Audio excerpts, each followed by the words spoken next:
আমাদের পাড়ার মোড়ে রয়েছে একটি কামারের দোকান।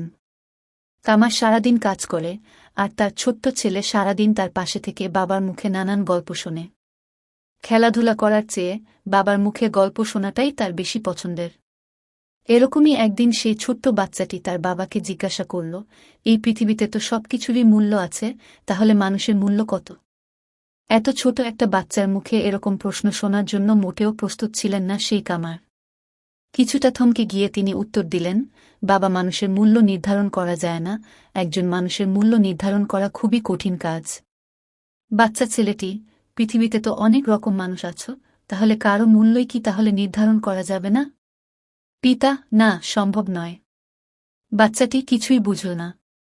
সে আবার তার বাবাকে জিজ্ঞাসা করল, মানুষের যদি মূল্যই না থাকে, তাহলে এই পৃথিবীতে কেন কেউ ধনী, কেউ গরিব?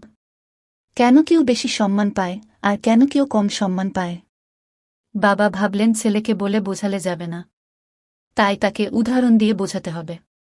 বাবা বললেন, ওই যে হাপড়ের ওখানে যে লোহার রডটা পড়ে রয়েছে সেটা নিয়ে এসো। বাচ্চাটি গিয়ে লোহার রডটা নিয়ে আসতেই বাবা প্রশ্ন করলেন, বলতো এই রডটার দাম কত হতে পারে? ছেলে, আজ সকালে তো তুমি এটাকে 100 টাকা দিয়ে বিক্রি করেছ, সুতরাং এটার দাম 100 টাকা। বাবা, আমি যদি এই রডটা থেকে 5টা কাস্তে বানিয়ে দিই, তাহলে এর থেকে আমি কত টাকা পাব? ছেলে, একটা কাস্তের দাম 50 টাকা, তাহলে 5টা কাস্তের দাম 250 টাকা। বাবা, এবার যদি রডটা থেকে আমি নানান মেশিনারি ক্ষুদ্র ক্ষুদ্র জিনিস বানিয়ে ফেলি, তাহলে কি হবে?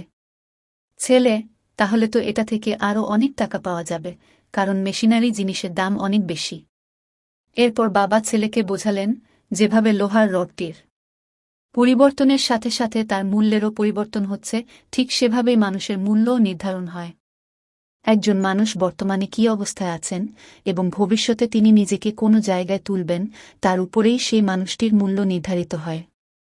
ছেলে, তার মানে কোনো মানুষের মূল্য কেমন হবে তা নির্ধারণ করবে সে নিজেই।